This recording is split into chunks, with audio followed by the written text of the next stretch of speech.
It was nearly midnight when Johnny pulled up to the Grand Archer Hotel, a place that wore its old money like a stiff collar around its marble neck.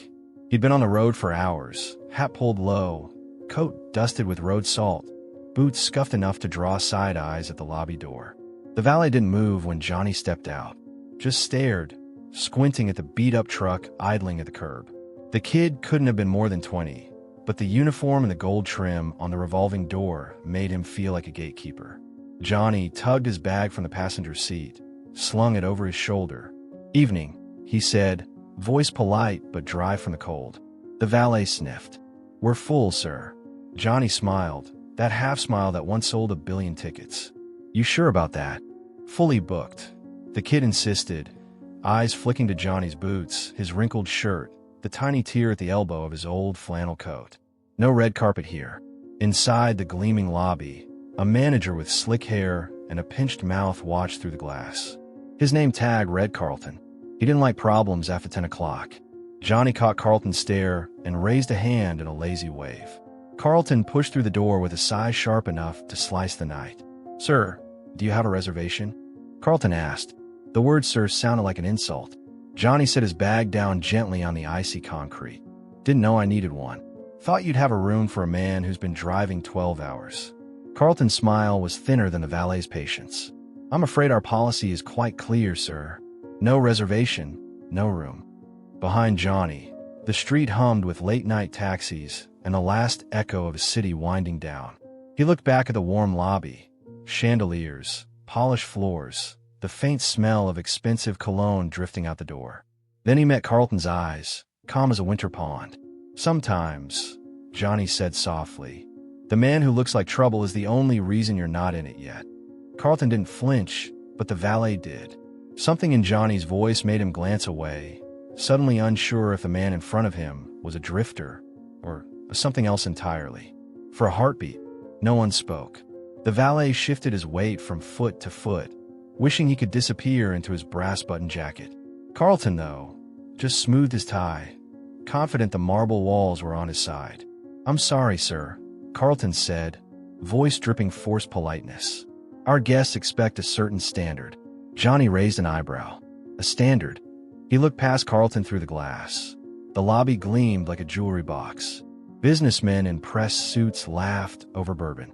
A young couple took selfies by the grand piano. Not a hair out of place. Johnny's own reflection, a little rough around the edges, tired eyes under the brim of an old hat, looked like it didn't belong.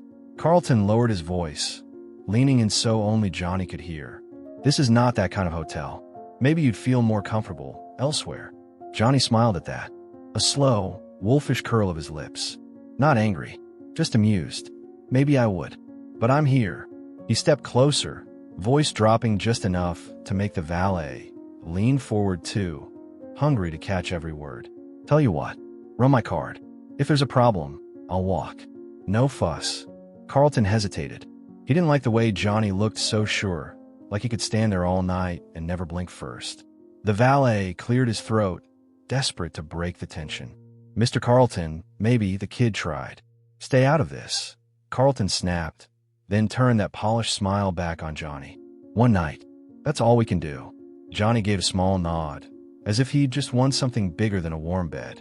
He dug in his coat pocket, thumbed out a black card, so battered it barely looked real. Carlton's fingers twitched when he saw it. Not the card of a drifter. He ran it through the portable scanner with a fake calm flick of his wrist. Approved. The valet's eyes darted from the card to Johnny's face. Something didn't add up, but he couldn't name it yet. Johnny leaned down, picked up his bag, and held Carlton's gaze for one last beat. "You ever heard the story about the guy they turned away at the door?" Johnny asked, almost playful. Carlton swallowed, but said nothing. Johnny's smile deepened. "Don't worry. Maybe you will."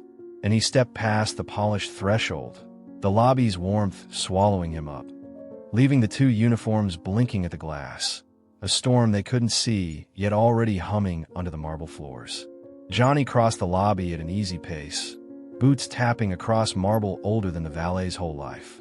He didn't look left or right, but he felt the weight of eyes, the concierge behind the counter stiffening when he approached, the bellhop pretending to tidy a luggage rack, while sneaking glances at Johnny's coat and rough cuffs. He set his bag down at the reception desk, where a young clerk with neat hair and nervous hands gave him a brittle smile. Her name tag said Molly. She looked like she'd been trained to never say no, but also to never ask why. "Good evening, sir," Molly said, her voice catching on the "sir" the way Carlton's had. "Do you have a reservation number?" Johnny slid the black card across the marble counter. "It's handled," he said. "Carlton's orders." Molly's eyes flicked to where Carlton lingered near the door, pretending to check something on his phone. She forced a nod, tapping at her keyboard with the stiff formality of someone praying not to make a mistake. Johnny leaned on the counter, taking in the crystal chandelier overhead, the gold-framed oil paintings of the Archer family's founders staring down at him like judges from another century. "You ever stay here, Molly?" Johnny asked, his tone so casual she flinched. "And no, sir. Employees aren't. I mean, no." He chuckled. "Shame. Looks pretty. Smells like someone tried too hard." Molly swallowed a laugh she wasn't supposed to have. She handed him a slim brass key card, her fingers brushing his just long enough to feel the leather roughness of his gloves. "Room 714. 7th floor. Elevators are to your right." Johnny straightened, slipping the card into his coat pocket. "Thanks, Molly." He picked up his bag, gave her one more look, the kind that said, "Don't worry. I'm not here to ruin your night." "Not yet." As he turned away, she caught herself staring at the back of his hat, the way his coat collar was turned up against the world. There was something strange about him, something that didn't fit the cheap assumptions Carlton and the valet whispered behind his back. Johnny pressed the elevator button. The brass doors slid open with a soft chime. He stepped in alone, the doors closing like a theater curtain behind him. On the lobby floor, Molly glanced at Carlton, who was still pretending not to watch. She wondered if she should say something. But what? Upstairs, the elevator hummed higher, past floors of locked doors and hushed voices. Johnny leaned against the panel, staring at his own tired reflection in the gold trim. A single thought drifted through his mind, more promise than threat. Let's see how perfect this place really is. The elevator let out a soft ding as it reached the 7th floor, a quiet hallway wrapped in thick carpet, so plush it swallowed Johnny's footsteps. Soft lamps cast warm pools of light that made the shadows between doors look deeper than they should. Johnny slid the key card through the lock of room 714. A tiny green light flickered, a polite permission to enter. Then the door gave way with a muffled click. He pushed it open with his shoulder, stepping into a suite that smelled faintly of fresh linen and old secrets.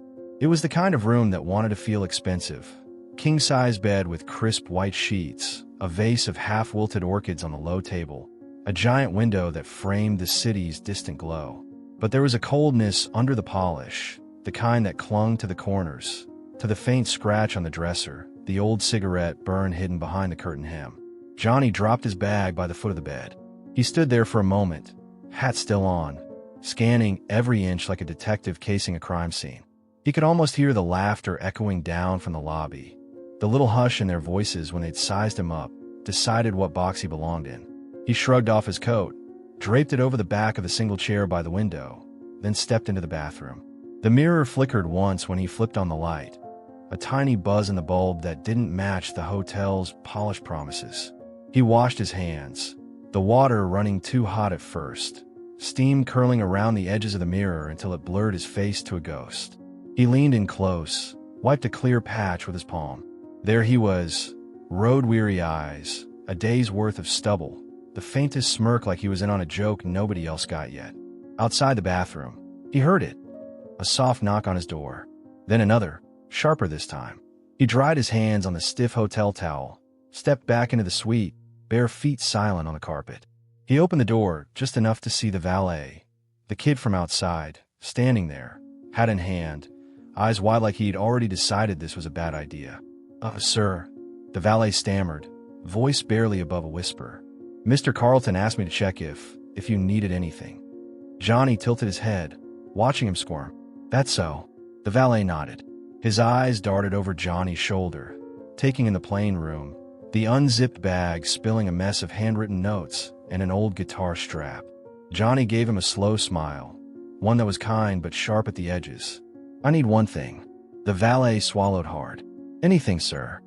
"Tell Carlton," Johnny said, voice soft as a match about to catch. "I'm exactly where I need to be. And before the kid could answer, Johnny eased the door shut, the latch clicking like a secret sealed tight. Johnny let the door's click echo in the quiet room for a beat before he turned back toward the window. He thumbed open the old suitcase by the bed. Not much inside. A half-filled journal, a battered paperback with dog-eared pages, a pack of rolling tobacco he hadn't touched in months. He set them on the dresser like little pieces of himself laid out for inspection. Outside, the city flickered like a dying fire. Neon signs buzzing, sirens sighing somewhere far below. But up here, the air felt too still, almost staged. He sat on the edge of the bed, boots off now, toes curling into the thick carpet. Then he heard it, a faint thud behind the headboard. Not the pipes, something softer, like footsteps muffled in a wall that shouldn't hide anyone at all. Johnny froze, head cocked like an animal catching a strange scent. Another thump, then a faint scraping, as if a door he couldn't see was closing behind plaster and paint. He stood, moved to the wall, pressed his palm flat against the expensive wallpaper. It felt warm under his skin, which was wrong. The blueprints in his head said there should be nothing there but insulation and concrete. Yet the sound came again, a dull whisper of movement, then silence. A floorboard creaked in the hall outside his room. Johnny moved back from the wall, eyes narrowing. He crossed to the door, pressed his ear to the cold wood. For a second, nothing. Then a faint shuffle, the squeak of a cart while rolling away. Housekeeping at midnight. He didn't buy it. He opened the door fast. The latch clacked loud enough to startle whoever was there. But the hallway was empty except for the faint lemon tang of cleaner and a damp mop trail that ended at the elevator. He stepped out, scanned left, then right. No staff in sight, just the hush of thick carpet, the soft hum of lights that didn't flicker here the way they did in the bathroom. Johnny shut the door again, slower this time, the lock sliding home with a quiet finality. He didn't like ghosts he hadn't invited. Back at the bed, he dropped into the chair by the window. For a long minute, he just watched his own reflection float in the black glass. He could leave, pack up, find a motel with buzzing neon and no marble. But something about this place made him stay rooted to that chair. People like Carlton liked walls. Walls that kept the right people in and the wrong ones out. But Johnny knew, all walls had cracks. He leaned back, propped his boots on the sill. Behind him, the faint thud came again, just once, like a heartbeat on the wrong side of the plaster. He smiled at the window's reflection, tired but certain. All right, he murmured to himself. Let's see what secrets you're hiding. Johnny didn't remember drifting off, but sometime between the heartbeat in the wall and the city lights blinking him to sleep, he must have dozed off in that stiff chair.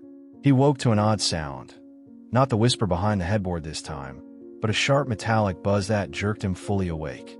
At first he thought it was the old pipes again, until the shriek of the fire alarm cut through the walls, shrill and urgent. Red strobes flared in the hallway outside, painting the inside of his room in jolts of crimson. Johnny stood up slowly, rolling the sleep from his shoulders. He slipped on his boots, grabbed his bag. Old habit. Never leave anything behind if you don't trust the place you're in. In the hallway, guests in silk robes and half-buttoned shirts spilled out of their doors, blinking at the flashing lights. An older man in slippers and a gold watch barked at a housekeeper who kept her eyes low and her mouth shut. Johnny fell into the crowd, moving toward the stairwell, bag slung over his shoulder. He caught sight of Molly by the elevators, trying to calm a family with 2 kids still rubbing sleep from their eyes. When she spotted him, her face flickered with something like apology, but she looked away before he could ask. Down in the lobby, the same hush that had coated the marble floors now fractured under the shrieking alarm. Guests clutched phones and purses. Some argued with each other about whether they smelled smoke. Carlton was there too, hair out of place for the first time, barking orders at staff who flinched more than they listened. Johnny leaned against a cold pillar near the front desk, watching the show. No one seemed to notice him. The rough coat, the calm in his eyes that didn't match the forced panic. He watched as a suited security guard ducked through a door behind the reception. Johnny caught a glimpse inside, a flash of a cramped office, a monitor wall showing camera feeds. One feed showed room 714. His room. No fire, no smoke, just him, from an hour ago, sitting in the chair by the window, boots on the sill. Johnny's jaw ticked. A false alarm was one thing. A false alarm for a reason was something else entirely. Near the revolving door, a young bellhop whispered to Carlton. Carlton's eyes flicked across the lobby, landing on Johnny for half a second before darting away. Johnny pushed off the pillar, moving through the knot of guests. The alarm still wailed. Lights still strobed red across the polished marble, but no one left. No evacuation, no fire trucks, just noise to cover something else. Johnny knew the trick well. Distraction buys time. He slipped through the restless crowd, mind working faster than his boots could carry him. Someone wanted him out of that room, or wanted in. Either way, he wasn't about to make it easy. When the alarm finally cut out, the lobby sagged into uneasy silence. That raw moment after chaos when everyone's looking for who to blame. Carlton barked something to the security guard, but the man just shrugged, avoiding eye contact like a kid caught cheating on a test. Johnny didn't linger to watch the scolding. He slipped back toward the stairwell, moving against the slow trickle of guests waiting for the all-clear. No one stopped him. They were too busy complaining about refunds, cold coffee, and the hassle of being herded downstairs in their slippers. On the 7th floor, the hallway was empty again. That thick carpet swallowed his steps like a secret. When he turned the corner, his room, 714, was cracked open, just a sliver of darkness behind the gold numbers. He paused, listening. Nothing but the soft drone of the vents and the distant ping of the elevator door somewhere below. He pushed the door open with one knuckle, careful not to step into the frame right away. Inside, the lamps were still on, but the bed was rumpled in a way he hadn't left it. The chair by the window was turned just so, its cushion slightly askew. Someone had been in here, looking for something. Johnny stepped inside, closing the door behind him with a quiet click. He dropped his bag on the dresser, the lock on the zipper still fastened. They hadn't touched it, too risky. Whatever they wanted wasn't in his luggage. He scanned the room slowly, letting the details talk to him. The faint scuff on the bathroom doorframe, a tiny scrap of clear tape stuck to the mirror's edge, the kind housekeeping never left behind. He tugged it off and flicked it onto the desk. A hidden mic? Maybe. Or a marker for a tiny camera. He knew the tricks. He'd seen enough sets, enough stunts, enough half-baked security sweeps in his time. He sat on the bed, fingers drumming his knee. The whole thing smelled wrong. The suspicious stares in the lobby, the fire alarm, the phantom footsteps behind the wall. They didn't know who he was. If they did, they'd be rolling out the red carpet instead of digging through his room like amateur spies. Johnny leaned back, laughing to himself, a soft rasp that bounced off the overpriced wallpaper. He loved this part, when a mask slipped and the truth peeked through. He thrived on it. Always had. He reached for his phone, thumbed it awake. A single missed call from a blocked number. No message. He smirked, a piece of the puzzle dangling like bait. Outside his window, the city glowed on, indifferent. But inside room 714, the game was on, and Johnny was wide awake now. Johnny sat there on the edge of the bed, turning the missed call over in his mind like a coin he couldn't quite spend yet. He checked the room again, the bathroom door ajar, the drapes drawn half shut like someone had peeked out at the hallway. Whoever had slipped in hadn't been looking for his wallet. They were looking for him. He stood and crossed to the window. The street 7 stories below was quieter now. Taxis drifting by, their headlights slicing through the shadows. In the glass, Johnny's reflection stared back. That old hat, the road-worn coat draped over the chair, the line of his mouth that said, "I know something you don't." He moved back to the nightstand, slid the drawer open. Standard hotel stash, a ruined service menu, a Bible with pages that hadn't been turned in years, a tiny notepad with the Archer's logo stamped in gold leaf. He flipped the notepad shut, then paused. There, just under the pad, a thin slip of paper, so ordinary it almost didn't belong. He held it up to the lamp. "Leave while you can." No signature, no mark. The edges were too crisp to have been there long. Johnny smiled. Not the warm, lazy grin he gave to fans or interviewers. This one was sharper, a predator's curl at the corner of his mouth. He dropped the note back in the drawer and crossed to the door. Slowly, he cracked it open an inch, enough to peer down the hallway. At first, nothing. But then he saw it. The same young valet from the lobby earlier, crouched near the supply closet at the end of the hall. The kid looked nervous, glancing back every few seconds like he knew he shouldn't be there. Johnny stepped into the hall, letting the door click softly behind him. The carpet muffled his steps as he closed the gap. Halfway there, the valet sensed it, turned, startled, eyes wide. Johnny didn't say a word. He just tilted his head toward the stairwell, an unspoken order. The valet hesitated, then obeyed, sneakers squeaking on the polished marble as he ducked through the exit door. Johnny followed, letting it swing shut behind them. In the narrow stairwell, the air felt colder, the hum of the hotel's hidden machinery vibrating in the walls. "Why the note?" Johnny asked, voice calm but not gentle. The valet swallowed hard, hands tucked into his pockets like a kid caught stealing candy. "You shouldn't be here, sir." "I gathered that," Johnny said. "Who else knows?"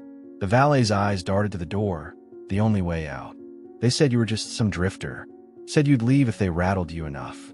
Johnny leaned in, so close the valet could smell the faint road dust on his coat. "And now?" The valet's voice dropped to a whisper. "Now they're scared. They don't know who you are. But I think I do." Johnny didn't smile this time. He just placed a hand on the kid's shoulder. "Steady, final. Then be smart. Stay invisible. Let me handle it." Below them, the stairwell stretched into shadow. Above, the hotel's secrets pulsed like a heartbeat behind the walls, and Johnny was done waiting. The valet's footsteps faded as he hurried down the stairwell, leaving Johnny alone in the cold echo. He let the door close behind him and leaned back against the railing, piecing it all together in that patient way he had, the way that had made directors trust him with scenes that weren't on paper yet. Someone had pegged him for an easy mark, some wandering drifter to shuffle out the side door if they made him uncomfortable enough. They hadn't checked the name on the card, or they had, but didn't believe it. That was the real joke. Johnny climbed the stairs 2 at a time, boots thudding just softly enough to feel like a warning. When he pushed through the door onto the lobby level again, the staff scattered like mice at the flick of a light. Carlton was at the reception, back turned, voice low as he muttered to Molly and the security guard. He didn't notice Johnny until the hush behind him made him turn. Their eyes met. Johnny's calm as a still lake, Carlton's flickering just enough to betray the crack under his perfect hair. "Mr. Depp," Carlton started, the name slipping out before he could swallow it back. Johnny arched an eyebrow. "So you do know who I am?" Molly froze behind the desk. The guard shifted from foot to foot, suddenly very interested in the marble floor. Carlton's mouth opened, then closed, a fish gasping for excuses. He gestured weakly toward the back office, trying to salvage the lie. "Sir, let's not do this here." Johnny stepped closer. Not loud, not dramatic, just close enough that Carlton had to tilt his chin up to meet his eyes. "You know," Johnny said, voice smooth as an old record, "I've been turned away from a lot of places. Comes with the territory. But usually they don't rummage through my room or set off fake fire alarms." Carlton's eyes darted to Molly, then to the guard, who was now pretending to check something on his radio. "No help there. You have to understand," Carlton began. "I understand plenty," Johnny cut in, tone still soft but stripped of any charm. "You see a coat with road dust and think it doesn't belong next to your marble floors. So you poke it, prod it, hope it goes away before your precious guests notice." He leaned in, his breath close enough to fog Carlton's glasses. "Only problem is, I don't go away." Behind them, guests were starting to drift closer, phones out, hushed whispers blooming like gossip always does. Carlton's skin went pale under the lobby's golden lights. He tried to raise his chin, to salvage his role as gatekeeper. "If you'd just let us handle." "Handle what?" Johnny asked. "Me." He let that hang for a beat, then cracked the faintest smile, just enough to make Molly glance away to hide hers. "Here's what's going to happen," Johnny said, voice low enough only Carlton could hear now. "You're going to open the books. You're going to show me what you've got on me, on your guests, all of it, or I'll make sure you don't have a lobby to polish by morning." Carlton's lips parted, a protest forming that never made it out. Johnny's eyes, dark and unblinking, said everything. You picked the wrong drifter. And this time, the marble walls didn't feel so safe. Carlton's lips twitched like he might protest, but the weight of Johnny's stare pinned him where he stood. Behind a front desk, Molly pretended to sort keys, but her hands shook just enough to betray her nerves. The security guard looked everywhere, but at Johnny. No backup coming from him tonight. "Now," Johnny said, his voice a quiet blade. "Why don't we take this somewhere private? Unless you'd rather the guests see what a five-star cover-up looks like." Carlton forced a brutal smile, the kind that cracked at the edges. He gestured stiffly for Johnny to follow him, then nudged the security guard with a glance that said, "Stay here. Keep your mouth shut." They disappear behind the reception desk, and through a discreet wooden door marked "Staff Only." The moment it swung shut, the hush of the lobby fell away, replaced by the thrum of hidden hallways, cheap linoleum, humming pipes, the smell of stale coffee and printer ink. Carlton led Johnny into a cramped back office, walls lined with filing cabinets, and a flickering computer screen displaying grainy camera feeds of every hallway and elevator. A half-empty mug sat on the corner of the desk, lipstick smear clinging to the rim, the last sign of someone trying to look important. Johnny didn't sit. He just stood in the middle of the room, scanning the space while Carlton fussed with the computer like a schoolboy caught with a cheat sheet. "You have no idea what you're doing," Carlton said finally, voice low and desperate. "If the owners find out..." Johnny tilted his head. "They won't find out from me, if you tell me the truth." Carlton's jaw twitched. "We don't spy on guests. Not really. We keep records. VIP preferences. Who visits who shouldn't be here." Johnny stepped closer, boots creaking on the cheap tile. "And the false alarm? The rummaging in my room?" Carlton looked at the floor, his voice small. "We thought you were trouble. Someone said you were unstable, that you caused problems." Johnny laughed. Not loud, just a single note that cut deeper than a shout. "So you snooped around instead of asking. Classy." He scanned the desk. A printed log sat under a stack of key cards, room 714 circled in red pen. His name, or at least the fake name he'd booked under, the same one he used when he didn't want headlines. Johnny picked up the log, thumbed through it.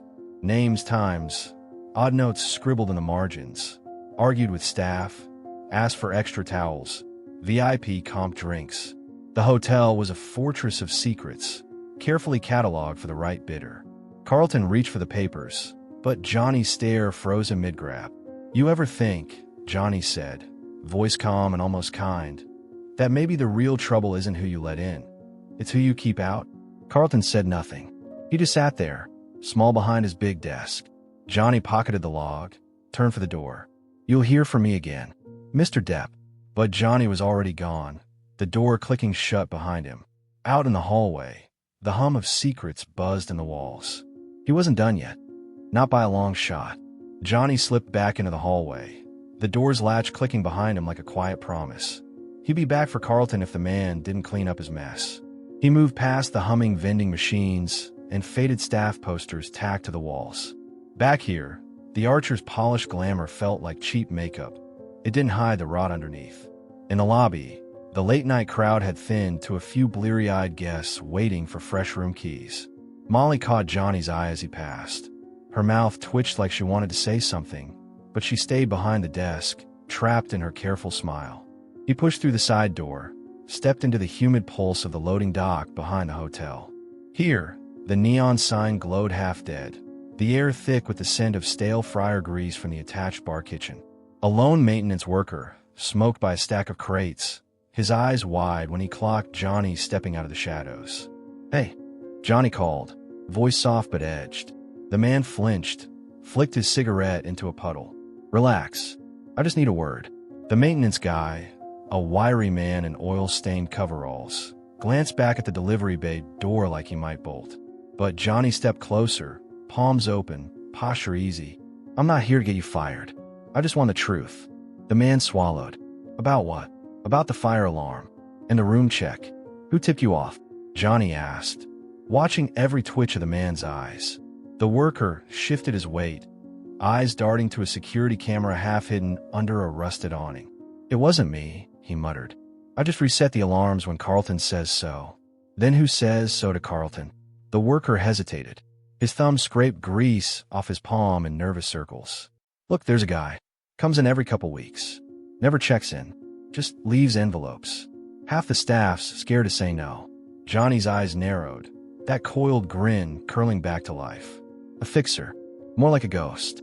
Some private eye. Says he works for the owners." Johnny tipped his head, letting the puzzle click into place. Got a name?" The man shrugged helplessly. "No one does. Just an envelope and a nod.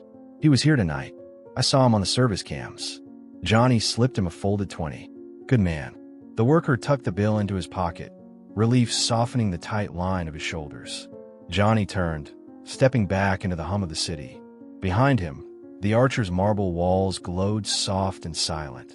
But inside, he knew the cracks were spreading. He slipped his phone from his coat, the screen cold against his thumb. A missed call from a blocked number. Again. He didn't smile this time. He just pressed redial and let it ring while the city buzzed on. The blocked number didn't answer. No surprise there. Johnny let it ring out, listening to the silence on the other end, then slipped the phone back into his pocket. In the hush of the loading dock, the city's hum felt closer, like it was pressing secrets through the concrete walls. He cut through the narrow alley behind the Archer, boots scuffing damp asphalt slick with old rain. Neon from the dive bar on the corner painted the bricks pink and blue. Out here, the hotel's glittering promise faded fast. No marble, no doormen, just dumpsters and cigarette butts ground into the curb.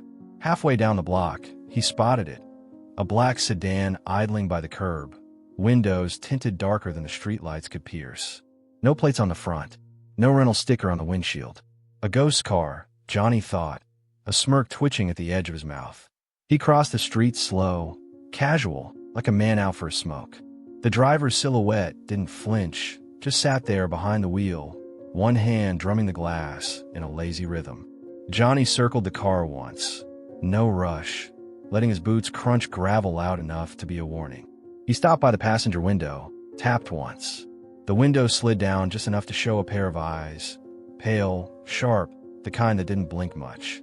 "You're not on the list," the man said, voice flat like a stale cup of coffee. Johnny leaned down, forearms on the doorframe. "Funny thing about lists, I don't like being on them." The man didn't laugh. "Go back inside, Mr. Depp." Johnny tilted his head, reading the man's face like a half-finished script.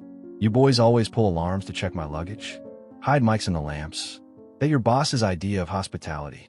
The man's fingers drummed the wheel again. "It's not personal. We keep the Archer clean." Johnny's grin was all teeth now, but quiet. The kind that meant trouble if you knew how to look. "Clean for who? Carlton? Or the people who don't sign the lobby guest book?" The man didn't answer, but the twitch in his jaw said enough. Johnny straightened, rapped the roof of the sedan twice like he was knocking on a coffin. "Tell your boss the next time he wants me out," Johnny said, stepping back into the neon wash. "He can come ask me himself. Face to face."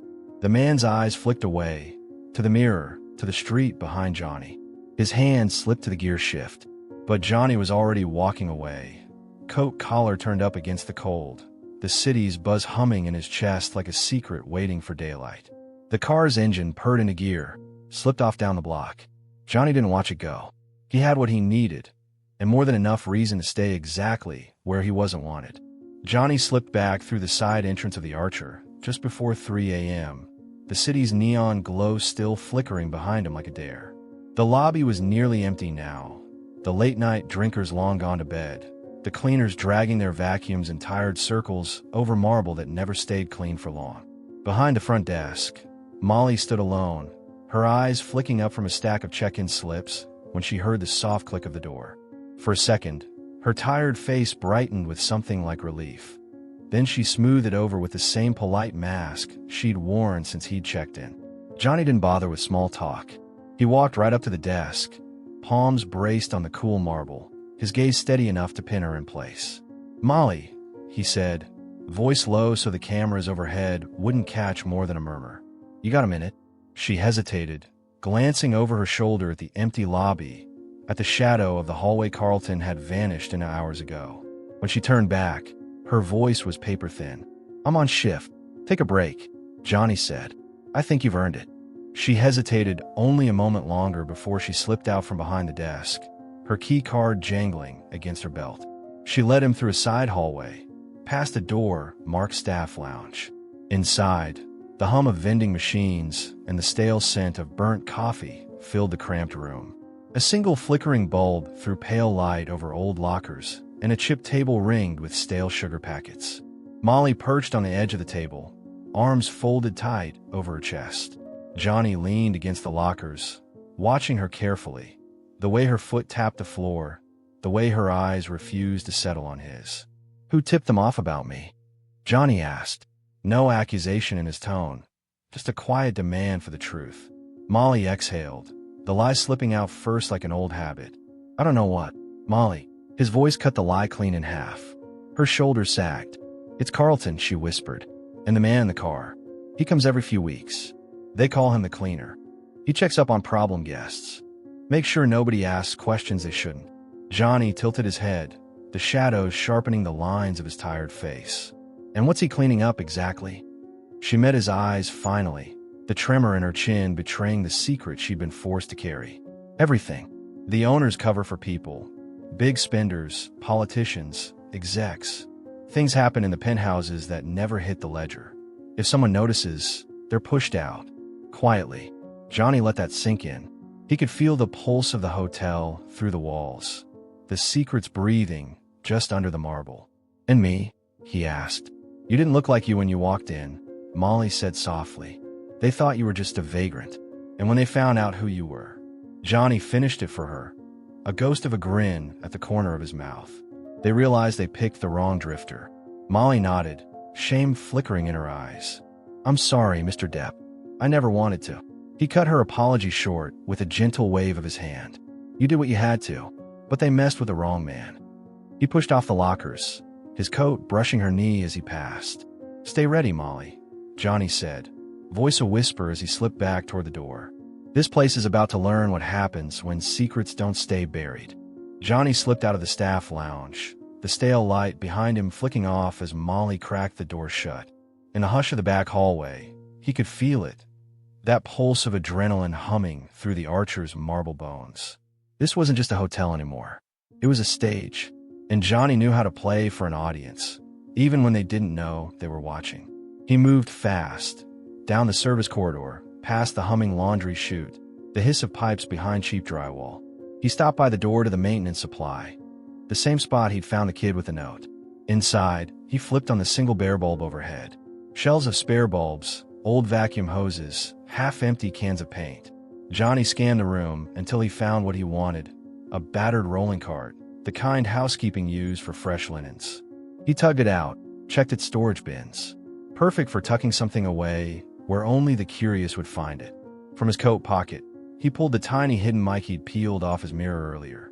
Then he reached into his bag, the old canvas duffel the staff had rummaged through but hadn't understood. From a side pocket, he lifted out a slim voice recorder, a relic from old interviews that still worked better than anything digital. He tucked the mic and recorder deep in the laundry cart's bin, right next to folded sheets. Then he cracked the door and waved Molly over from where she hovered near the front desk. "You said they sweep the floors?" he asked her in a low whisper. "Who clears the carts?" "Housekeeping. But sometimes the cleaner's guy checks them before they go upstairs. Make sure nothing's left behind."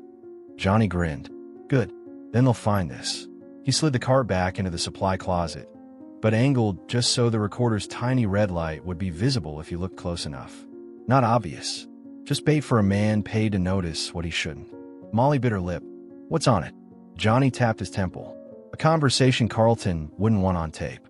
She laughed, quick, nervous, then swallowed it down. "You think they'll take the bait?" "They always do," Johnny said. "People like this, they can't resist secrets. They think they're the only ones allowed to keep them." He stepped back, gave the cart one last push so it looked carelessly left behind.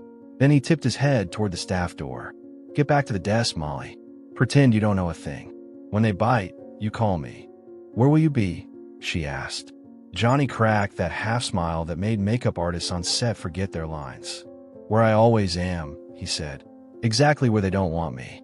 He slipped back into the hallway, the hum of the Archer's hidden machine buzzing in the walls behind him. The game had shifted now, and Johnny Depp was done playing guest. Johnny drifted back into the main lobby, just in time to catch the last whispers of the night shift. The marble floors gleamed under the soft gold light, but beneath the polish he could feel the tension, like the building itself was holding its breath. He didn't linger by the desk this time. He slipped into one of the high-backed leather chairs near the big windows, half hidden by a fake potted palm. From here, he could see Molly at the front, her eyes flicking between the computer screen and the lobby doors. She caught his gaze once, just a flicker, then looked away like nothing had happened. Outside, the street beyond the glass was quiet, city shadows stretching long under the flickering neon of a closed diner. Johnny adjusted his hat, leaned back, and waited. He'd learned long ago that the best way to catch a rat was to sit still and let it scurry into the trap on its own. It didn't take long. The staff door near reception cracked open, and the cleaner stepped through like he'd always belonged. No name tag, no smile, just a plain black suit, raincoat draped over one arm, and eyes that didn't blink enough. He paused by Molly's desk, leaned in close enough to speak without the lobby cameras hearing. Molly nodded once, her hands tied on the keyboard. She slid him a single key card, the master key. Johnny's eyes narrowed. So that's how they did it. The cleaner tucked the card inside his coat, then slipped toward the staff hallway, right where Johnny's bait waited behind that supply closet door. Johnny rose, moving slow enough not to draw a glance. He crossed the lobby, boots silent on the polished floor, then eased into the hallway, just as the cleaner disappeared into the supply closet. Inside, muffled voices. A soft scrape.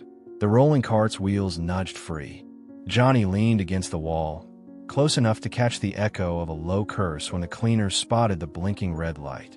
A moment later, the door swung open and the cleaner stepped out, the tiny recorder clenched in his gloved hand. They locked eyes, Johnny and the cleaner.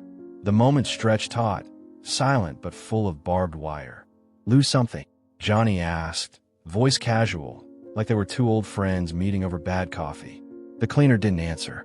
He slipped the recorder into his pocket instead, eyes scanning the hallway like a cornered stray. Johnny pushed off the wall, taking a single step closer. "Let me guess, you're about to bury that in the river, right?" Johnny's grin was sharp enough to draw blood.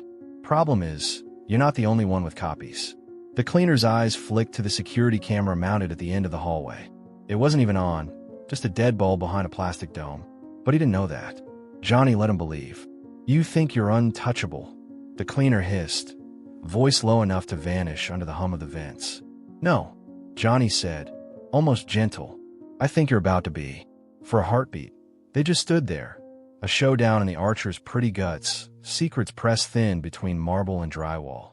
Then footsteps echoed from the lobby, the security guard, drawn by the hush that felt like thunder if you knew how to listen. Johnny tipped his hat, stepping back. "Better run along, friend. Tell your boss the archer's open secret season." The cleaner didn't reply. He brushed past Johnny, coat sleeve whispering against the wall as he vanished down the back corridor. Johnny watched him go, the grin fading into something sharper. The bait was swallowed, and this time, the hook was deep. Johnny waited until the cleaner's footsteps dissolved into the hush of the archer's back corridors. Only then did he push off the wall, rolling his shoulders like a man warming up for a scene no one had rehearsed. He slipped back into the lobby, where Molly's wide eyes met him from behind the glowing reception desk. She was tapping at her computer, pretending to process a check-in that didn't exist. When Johnny crossed to her side, she lowered her voice to a ghost of a whisper. "Did he take it?" she asked, flicking a nervous glance at the staff door the cleaner had disappeared through. Johnny nodded once, swallowed a whole. She exhaled, a shiver of relief and fear. "What now?" "Now," Johnny said, leaning in so only she could hear. "You call Carlton. Tell him our friend found something he shouldn't. Tell him you're worried it's all about a blow-up. Make him panic." Molly's eyes widened. "Won't he?" Johnny smiled, that calm, dangerous spark flickering behind tired eyes. "That's the point, sweetheart. Scared men spill secrets. Big men try to bury them. And tonight, Carlton's going to do both." Before she could answer, the hotel's main entrance shushed open. A blast of cold street air swept in, carrying two men in dark coats and sharp shoes. New faces, the type with careful hair and zero patience. The owners, Johnny thought, or at least their personal cleanup crew. They paused at the front desk, eyes scanning the lobby like they smelled something rotten. Johnny didn't flinch. He leaned against the marble, grin lazy as a cat in the sun. When the taller of the two, silver hair, shark eyes, spotted him, he zeroed in like a hawk. "Mr. Depp," the man said. His voice was smooth as glass, but twice as cold. "Enjoying your stay?" Johnny didn't miss a beat. Loving it. Room's cozy. Staff's curious. Secrets everywhere. Really feels like home.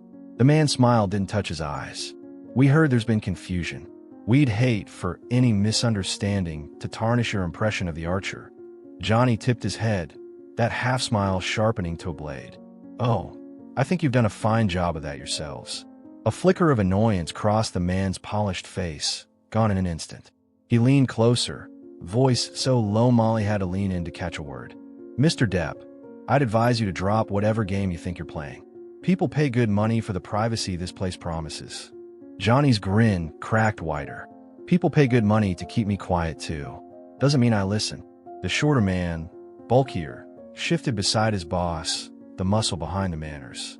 But Johnny barely looked at him. His eyes stayed locked on the silver-haired hawk, daring him to make the first wrong move. Behind the desk, Molly's phone buzzed once. Carlton, no doubt, desperate for news, already unraveling. Johnny's trap was working. He pushed off the marble, voice easy but cold. You want this to stay quiet? You and your cleaner and your pet manager? Then maybe you ought to clean up your own mess. Or you'll have me to answer to. The taller man's eyes narrowed, calculating, cold. For the first time that night, Johnny saw a crack behind the hotel's perfect glass smile. And for the first time, the Archer felt small. The silence that settled between Johnny and the two suits was sharp enough to slice through the marble hush of the Archer's lobby. The taller man's polished mask slipped just enough to show the edge beneath, a flicker of panic hidden behind tailored calm. Behind the desk, Molly fumbled with her headset, pretending to take a call. But Johnny knew she was listening. She didn't dare miss a word now. Mr. Depp, the silver-haired man said, each word measured like a threat wrapped in courtesy. It's in everyone's best interest to resolve this misunderstanding discreetly. Johnny's grin curved like smoke. Discreet's off the table, friend. You and Carlton blew that when you sent your cleaner sniffing through my drawers. The bulkier suit shifted, jaw flexing like he wanted to say something. But the taller one flicked two fingers. Not yet. He stepped closer, voice dropping lower. You want money? A written apology? A donation to your favorite cause? You can have it. Just drop this and check out. Johnny leaned in, boots planted firm on the marble. You think I'm doing this for a check? I've got more lawyers than this building has hidden cameras. I'm here because I hate cheap tricks. I hate people who treat secrets like a tax they can buy off. And I really hate managers who think a name like mine can be bullied when they think no one's watching. He paused, letting that settle, watching the man's composure slip by fractions. You want it gone? Johnny asked softly. Fire Carlton. Fire the cleaner. Or I'll show every guest in this lobby that your golden brand is just a sewer with marble floors. Behind him, Molly's phone buzzed again. Carlton this time, voice leaking out tinny through the earpiece. She met Johnny's eyes, gave a small, terrified nod. Sir, she said, voice trembling for show. Carlton says he wants to meet you in the back office. He says it's urgent. The taller suit's jaw twitched. For a second, he looked at Johnny like he might snap, but then he forced a thin smile. Perhaps that's best. Let's talk privately. Johnny stepped back, sweeping an arm toward the staff hallway. Lead the way. They passed through the marble hush and into the bowels of the Archer, the polished world falling away behind the staff door. Pipes rattled overhead. The hum of the building's guts louder here. Secrets lived in these walls, and tonight, Johnny was ready to rip them out rude and all. They reached the back office. Inside, Carlton waited, sweat beading at his hairline, eyes darting between Johnny and the suits like a cornered rat searching for an exit. Mr. Depp, he stammered. I can explain. Johnny closed the door behind him with a soft click. The taller suit stepped aside, suddenly all polite distance, but his eyes burned cold. Johnny let the silence stretch, watching Carlton squirm behind his paper fortress of files and fake authority. You know what your mistake was, Carlton? Johnny asked, voice so soft it cut deeper than a shout. Carlton swallowed, lips parted, but no words came. You forgot who you were lying to. He stepped closer, boots scuffing the cheap tile. You thought the man under the hat was no one. Just another mark. Another problem to sweep under your fancy rug. Carlton's fingers drummed the desk in panic. I never. But Johnny didn't let him finish. He leaned in, voice steady final. You're done here. And when they fire you, because they will, remember whose name you tried to bury. He turned to the taller suit. And you, clean your house. Or next time, I'll clean it for you, publicly. The taller man just nodded, face tight.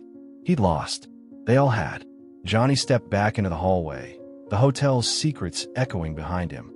Johnny stepped out of the Archer's back office and into the hush of the staff hallway like a man walking off the final scene of a film only he knew the ending to. Behind him, the owner's muffled voices tangled with Carlton's sputtering excuses.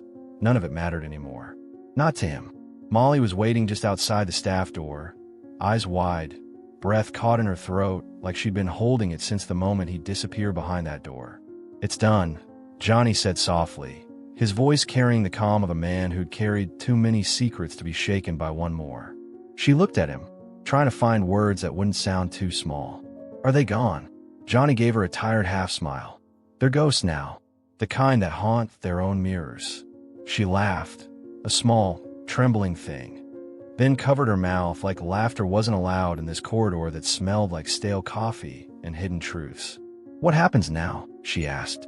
Johnny glanced around, at the dull paint, the flickering exit sign, the camera tugged dead in the corner.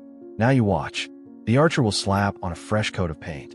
They'll hire new managers, wipe the dirt off the marble. But the cracks stay, Molly. They always do. She nodded. She understood, maybe better than he'd expected. At the lobby, the sun was just pushing its soft light through the towering glass. The same guest who'd once given him side eyes now stepped aside, whispering. Some knew his face now, really knew it. And they knew the Archer wasn't the spotless jewel they'd bragged about in quiet conversations over overpriced cocktails. Johnny paused by the front desk, tipped his hat to Molly one last time. Take care of yourself, kid. You too, Mr. Depp, she said, the faintest grin fighting through her worry. Thank you. He pushed through the revolving door, boots striking the sidewalk, the city's honest chill kissing his face. A couple of tourists blinked, phones half raised. Was that? Johnny didn't look back. He just tugged his coat tighter, letting the morning swallow him whole. He'd come in through the Archer's front doors a stranger they'd thought they could dismiss. He was leaving as the secret they'd never bury. At the corner, he paused and looked back once, not at the building but at the ghost of what it pretended to be. He tipped his head to the watching sky, a soft laugh catching in his throat. Keep your eyes open, folks, he murmured to no one and everyone. The world's full of rooms, just like that one.